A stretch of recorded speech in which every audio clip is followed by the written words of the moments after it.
Hey, how you doing, Nicholas? Thank you for letting me interview you. Of course. My pleasure. Okay, so my first question is, what kind of education do you have to go through? How long did it take to finish your education? And is it hard or easy? Okay. Education, obviously, past high school. I personally did my undergrad in bioethics in California, Los Angeles. And then follow that, you do medical school, which would include 2 years of basic science, followed by 2 years of clinical rotations and such in different fields. After that, depending on your field of choice, you go into residency, which is at the minimum another 3 years. And I did 3 years of family medicine, being that I'm primary care sports medicine, and an additional subspecialty of, which is called a fellowship. I did 1 year of sports medicine in Houston, Texas. I would say that's where the formal education ends, perhaps, but that's when the real education starts, because now you're starting to practice medicine, practice in real clinical scenarios, and that's when you learn a lot as well. So the education never really stops. But yeah, formally, that's where you have your MD and you're an official doctor. But at the same time, you have to go through additional board exams to kind of get you what we call board certified. So myself, I'm board certified in family medicine and sports medicine. That's a lot. Now, as far as you asked, there was multiple aspects of that question. Is it hard? I guess hard is relative, right? Yeah. So yeah, no, it's many years, that's for sure, and it can get expensive. So that puts some hardship, but otherwise, for someone who likes learning, so someone who enjoys what they do, it was fun.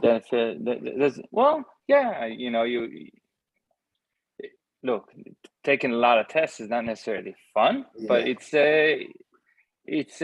challenging and rewarding. So yes. Yeah. Okay, my next question. What parts of the body are easiest to work on, and what parts of the body are the hardest to work on?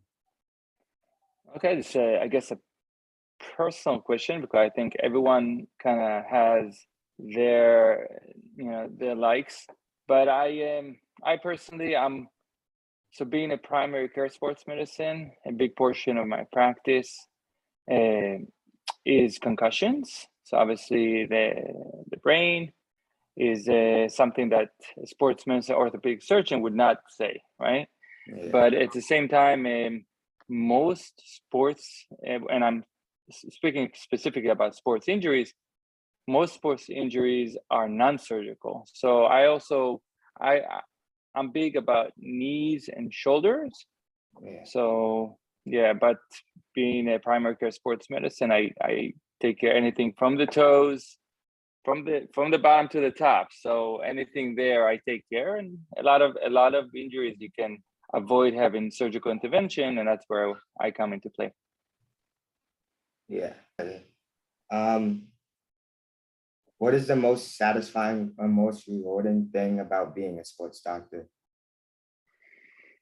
Well, being unfortunately, I'm saying I'm a former athlete myself. I'm big about being on the court, on the field.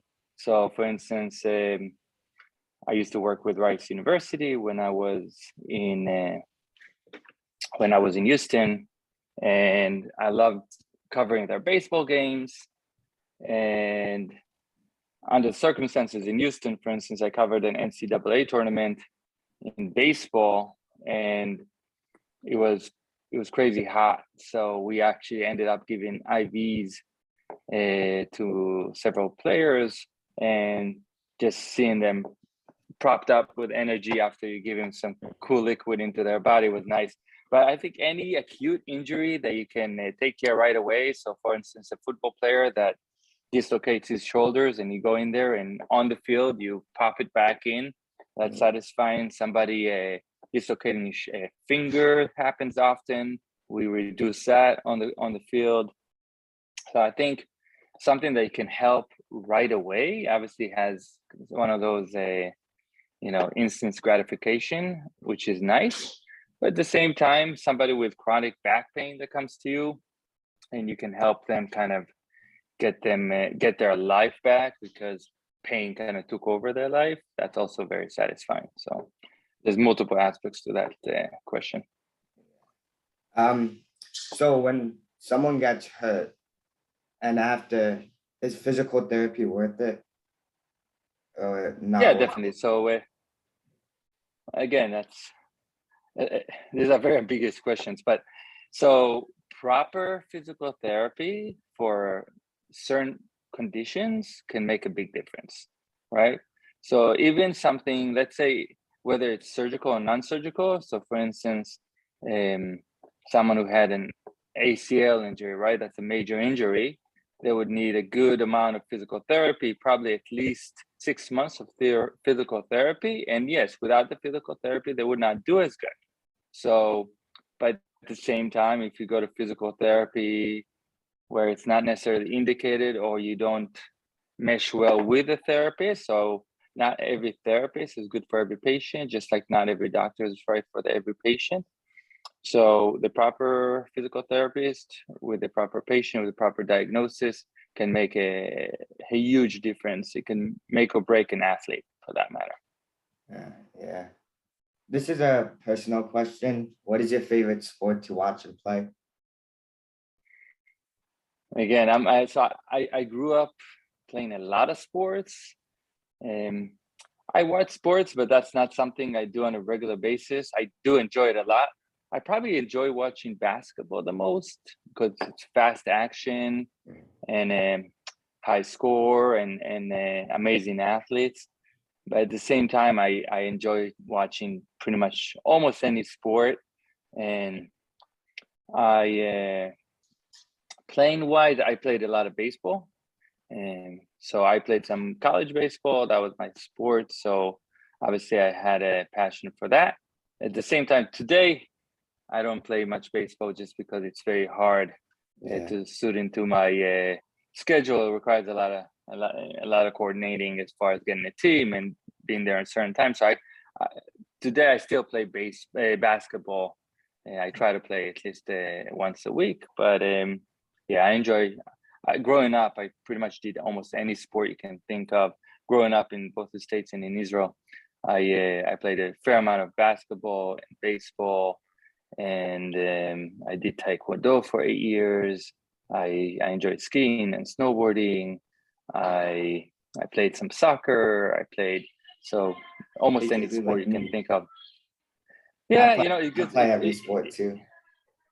Well, it gives a good diversity, and each sport, has different aspects. And obviously, there's a lot. If someone's athletic, he can typically do several sports, but at one point or another you want to kind of focus and hone on one specific sport, and for me that sport was baseball.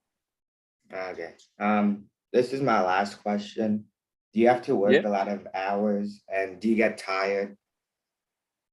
Yeah, so medicine in general, you do work a lot of hours. So during residency you definitely do 30 plus hour shifts, meaning you're up and awake and treating patients for over 30 hours, which I do not recommend. But when I did residency, that was a part of the course. At the same time, these days, I do, again, I have a unique position. So I work today, I work at some urgent care in addition to sports medicine. So at urgent cares, I do upwards of 16, 17 hour shifts at a time, which obviously is exhausting, but that allows me to work some days and not work other days. But most doctors, we don't have a 9 to 5, right? So most doctors start working earlier and finish later. So it takes a toll, and so it is very tiring. It's exhausting, and treating patients is not always easy. And sometimes you have good outcomes, but sometimes you don't have good outcomes, and that also takes a toll physically, but also mentally. So we if you go in for the right reasons into medicine, then you need to know that you take the good with the bad. And yeah, but sports medicine specifically, you work a lot of weekends. So it's a lot of fun to cover football games, but most football games take over Friday night, so you don't spend Yeah. Friday night with your family. Or I don't know if you've seen the show Friday Night Lights. That's I but it's different. Football, covering football in New Jersey and covering football in Texas is very different. So I work specifically, for instance, here I'm the doc for the Board of Education for Fairlawn, and I cover all the Fairlawn games. They don't have lights, so for instance, I cover the games there on Saturday during the day. So I enjoy it, and I bring my kids with me because it helps my wife as well, and my kids enjoy it. But during football season, I'm there at every game. So it's all with that. If you're with a professional team, sometimes you have to travel with them. If you're with a college, for instance, you do that as well, depending on the circumstances. But so it's very demanding. Thank you very much. Of course. Do you want to talk to my dad? No, I'm good. Just the one thing, that portion with you saying, I know you treated my friend, and you say his name, you have to cut that out. Okay. Okay, that's not something that you can display. Okay. No, that's good. So let me ask you this: you're interested in sports medicine? Your dad was mentioning. Yeah, that's the project I'm doing right now. Yeah, no, it's a great field. I enjoy it, but medicine in general is not a hard field, not an easy field to go into. Yeah. Right? Whether you're in private practice and dealing with insurances, which is a big headache. So there's a big reward as far as helping people and doing good for others. And again, you make a decent salary, but people that looking to get rich, medicine, I would not recommend it, right? For the hours work, for the hours we put in, the years of study that we put in, relatively speaking, that's not why you do it. If that's why you do it, then you're in the wrong field.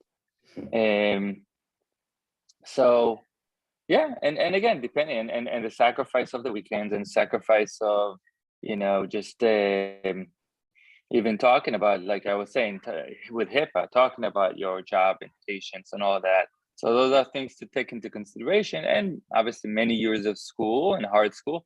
It's hard to get in, but once you're in, typically most people that get in will finish. But at any time you're still, so it's hard to get into medical school.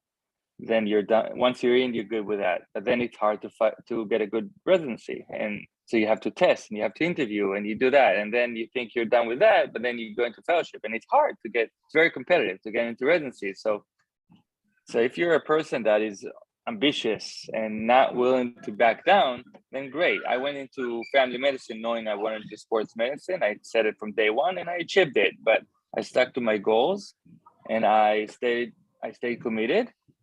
And I showed my interest, and I think that's a big portion of it. So again, I started medicine a little later. I did the army in Israel. So most kids were 25 when they started medical school, and I was 30.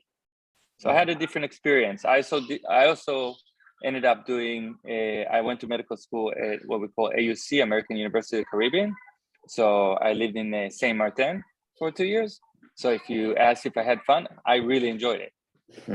So doesn't mean that I went out and had drinks every night, but I did sports. I did do sports pretty much every day, right? So for instance, I would when I was in Saint Martin, I used to kayak. I used to do professional kayak racing.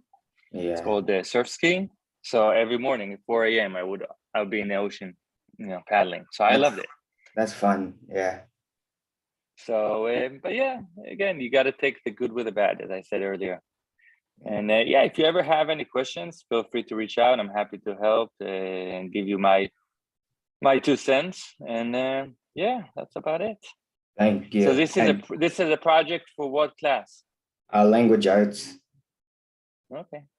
Yeah. And I know so I don't know if you remember, but we met at the basketball courts a couple of times. Do you remember? I used to coach over COVID. I used to coach a bunch of kids at the courts. You know Jared Hollander? Yeah. Yeah, so he used to practice with us a little, and then so my son is in sixth grade, and he plays some basketball. So with that being said, that's where I remember you from, and I remember you're a very good player. So yeah, no, sports is great. I always say, and being that I'm from Israel originally, I always said that I speak two international languages. One of them being sports, the other one is music. I play some music. So sports is great, and it can open doors. So if you want to go into sports medicine, coming from a sports background, I think that's a big advantage. Thank you very much. Yeah, of course.